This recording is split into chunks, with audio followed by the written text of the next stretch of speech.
Hello guys, welcome back. In this video, I'll show you how to make a Google Drive link for photos. First, open Google Drive and sign into your account. Click on the New button and select New Folder.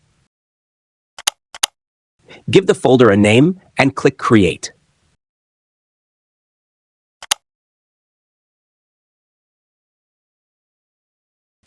Open the folder.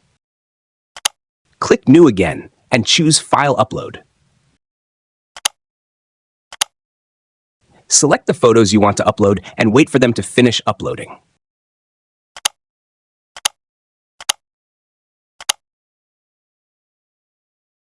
Once the upload is complete, click on the folder name and select Share.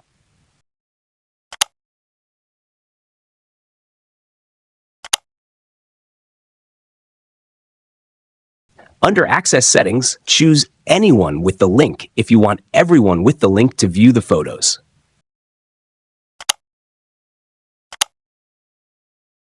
Make sure the permission is set to Viewer. Now click Copy Link and then click Done. That's it.